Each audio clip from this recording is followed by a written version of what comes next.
Okay. నమస్తే. Welcome to plus TV. Telangana రాష్ట్రంలో జూబ్లీహిల్స్ ఉప ఎన్నికల కోసం అందరూ ఎదురు చూస్తూ ఉన్నారు.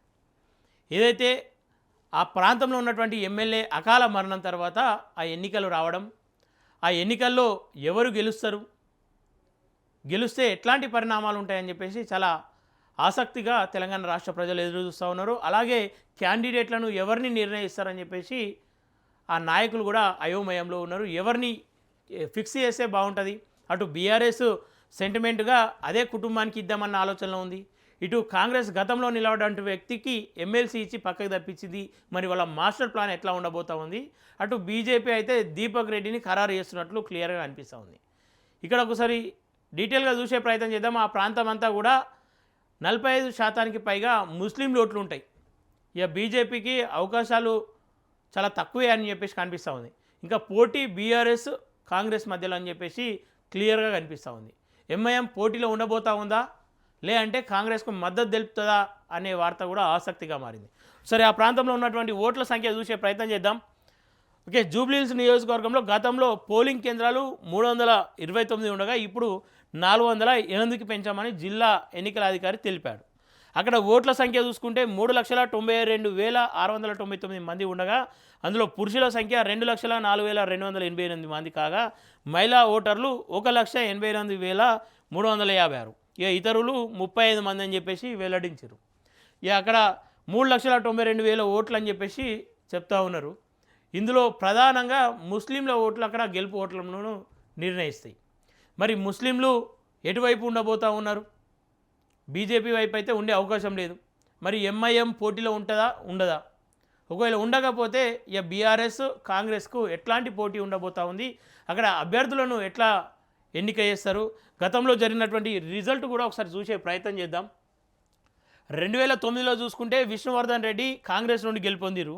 2014లో మాగంటి గోపీనాథ్ అప్పుడు టీడీపీ నుండి గెలిచి తర్వాత టీఆర్ఎస్ బీఆర్ఎస్గా మారినప్పుడు కూడా 3 దఫాలుగా ఆయనే గెలుచుకుంటూ వస్తూ ఉన్నారు. ఇక్కడ మాగంటి గోపీనాథ్ లాస్ట్ 2023లో గెలిచిన సమయంలో 80,549 ఓట్లు రాగా కాంగ్రెస్ నుండి నిలబడినటువంటి అజరుద్దీన్కు 64,212 ఓట్లు వచ్చినాయి. మరి ఈ ఎన్నికల్లో అజరుద్దీన్ నిల్చుంటే గెలిచే అవకాశాలు ఉంటాయి అని అనుకున్న సమయంలో ఆయనకు గవర్నర్ కోటా కింద ఎమ్మెల్సీ పదవి ఇచ్చి పక్కకి తప్పించే ప్రయత్నం చేస్తూ ఉన్నారు. ఈ ఆయన పోటీలో లేనట్టే. ఇంకా వినిపిస్తున్నటువంటి పేరు నవీన్ యాదవ్ కావచ్చు, ఇంకా ఈ మధ్యకాలంలో బొంతు రామ్మోహన్ పేరు కూడా బలంగా వినిపిస్తూ ఉంది. ఇక దాదాపు ఈ ఇద్దరి మధ్యలోనే కాంగ్రెస్ టికెట్ ఓకే అయ్యే అవకాశం ఉంది. కానీ ఈ ఇద్దరిలో ఎవరికి ఇస్తే బాగుంటుంది, నిజంగానే ఓడిపోతే రాష్ట్ర వ్యాప్తంగా కూడా కాంగ్రెస్ బలహీనపడే అవకాశం ఉంటుంది. బీఆర్ఎస్ కూడా ఒకవేళ ఆ ఫ్యామిలీకి ఇస్తే సెంటిమెంట్గా వర్కౌట్ అవుతుందా కాదా, ఒకవేళ ఓడిపోతే రాష్ట్ర వ్యాప్తంగా ఇంకా తలదించుకునే అవకాశం ఉంటుంది. మరోవైపు కల్వకుంట్ల కవిత అంశం వలను ఇబ్బంది పెడతా ఉంటే ఇటు జూబ్లీహిల్స్ ఎన్నికలు మరో పరీక్షగా మారిపోయింది వాళ్ళకు. సరే, ఇక బీఆర్ఎస్ కాంగ్రెస్ అంశానికి వస్తే ఇక బీఆర్ఎస్ ఎవరికి ఇచ్చినా పెద్ద అక్కడ నష్టం లేదని చెప్పేసి కనిపిస్తూ ఉంది. ఒకవేళ సరైన వ్యక్తికి కనుక ఇచ్చుంటే అక్కడ గెలిస్తే మాత్రం రాష్ట్రంలో ఏదైతే కొన్ని ఈ మధ్యలో స్టేటస్లు కావచ్చు, సోషల్ మీడియాలో కొన్ని వీడియోలు వైరల్ అవుతూ ఉన్నాయి, కేసీఆర్ను ఓడగొట్టుకున్నందుకు తెలంగాణ రాష్ట్ర ప్రజలు బాధపడతా ఉన్నారు అని చెప్పేసి వార్తలు వినిపిస్తూ ఉన్నాయి. సరే, ఏదేమైనప్పటికీ ఒకవేళ జూబ్లీహిల్స్లో గెలిస్తే మాత్రం మళ్ళా బీఆర్ఎస్ పుంజుకునే అవకాశం ఉంటుంది.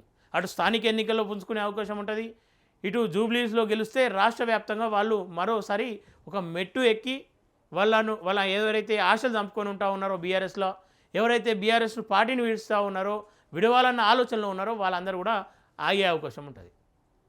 సో ఇప్పుడు కాంగ్రెస్ ఇట్లా ఓడిపోతే వాళ్ళ పతనానికి మొదటి మెట్టు జూబ్లీహిల్స్ అయ్యే అవకాశం ఉంటుంది. ఎందుకంటే అధికారంలో ఉన్నారు, ఆ ప్రాంతంలో ముస్లింల ఓట్లు ఎక్కువ ఉన్నాయి, అవి బీజేపీకి పోయే అవకాశం ఉండదు.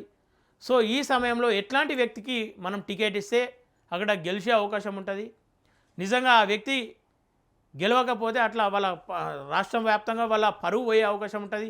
సరే, సీఎం సీటు పోకపోవచ్చు, కానీ రాష్ట్ర వ్యాప్తంగా స్థానిక ఎన్నికల్లో వాళ్ళ ఏదైతే వాళ్ళ ప్రతిభ కావచ్చు, వాళ్ళ ప్రతాపం కావచ్చు తగ్గే అవకాశం ఉంటుంది. ఇక్కడ ఎవరి పేరు వినిపిస్తూ ఉంది, బొంతు రామ్మోహన్ వైపే కాంగ్రెస్ మొగ్గు అని చెప్పేసి ఇలా కొన్ని వార్తలు రావడం అయితే జరిగింది. ఒకసారి దీన్ని డీటెయిల్గా చూసే ప్రయత్నం చేద్దాం. జూబ్లీహిల్స్ ఉప ఎన్నిక Congress candidate fix.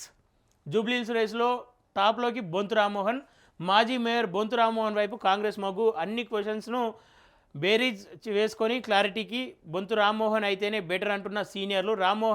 రామ్మోహన్కు BRS BJP నేతలతో మంచి సంబంధాలు, మాజీ మేయర్ కావడం కలిసి వస్తుందని పార్టీ వర్గాల్లో భావన అని చెప్పి చెప్తా ఉన్నాం. ఇక్కడ బొంతు రామ్మోహన్, నవీన్ యాదవ్ ఇద్దరు అంశానికి వస్తే, గత ఎన్నికల్లో నవీన్ యాదవ్ ఎమ్మెల్యే రేసు నుండి తగ్గిపోవడం కొంత ఆయనకు వ్యతిరేకత వస్తూ ఉంది. యువతలో ఆయనకున్నటువంటి పేరు, ఆ ప్రాంతంలో తిరుగుతున్నటువంటి వ్యక్తి, ఆ ప్రాంతంలో పట్టు ఉన్నటువంటి వ్యక్తి నవీన్ యాదవ్కు ఇవన్నీ కూడా కలిసి వచ్చే అంశాలు. ఇక బొంతు రామ్మోహన్ అంశానికి వస్తే, ఆయన గతంలో మేయర్గా చేసిరు, తెలంగాణ ఉద్యమ సమయంలో ఉన్నాడు. అటు బీఆర్ఎస్ నుండి కాంగ్రెస్కి రావడం, బీఆర్ఎస్లో ఆయనకు సన్నిహితంగా ఉన్నటువంటి వ్యక్తులు ఉండడం, అలాగే బీజేపీలో కూడా కొన్ని సంబంధాలు ఉన్నాయి. ఎంఐఎంలో కూడా కార్పొరేటర్లతో కావచ్చు, ఆ ప్రాంత ప్రజలతో కావచ్చు, ఆయన మేయర్గా ఉన్నప్పుడు అనేక అంశాల్లో వాళ్ళకు చేదోడు వాదోడుగా ఉన్నాడు కాబట్టి ఆయనకు కలిసి వచ్చే అవకాశం ఉందని కాంగ్రెస్ సీనియర్ నేతలు కావచ్చు, ఆ ప్రాంతంలో ఉన్నటువంటి ప్రజలు కూడా అనుకుంటా ఉన్నారు. మరి ఏదేమైనప్పటికీ బొంతు రామ్మోహన్ కావచ్చు, నవీన్ యాదవ్ కావచ్చు, ఇద్దరు బలంగా చర్చించుకోవాల్సిన అవసరం ఉంది. ఎందుకంటే వీరిద్దరు పోటీ పడితే మూడో వ్యక్తి ఆ పదవి కొట్టుకుపోయే అవకాశం ఉంటుంది, అక్కడ గెలుపొందే అవకాశం ఉంటుంది. నవీన్ యాదవ్కు ఏదో కార్పొరేషన్ పదవి ఇచ్చి ఆయనను పక్కకు తప్పిస్తారని ఒక వాదన వినిపిస్తూ ఉంది. మరి దానికి ఆయన ఒప్పుకోడా అనే ప్రచారం కనిపిస్తూ ఉంది. ఒకవేళ నవీన్ యాదవ్ ఒప్పుకోక బీఆర్ఎస్ వైపు వెళ్ళే అవకాశం కూడా కనిపిస్తూ ఉంది.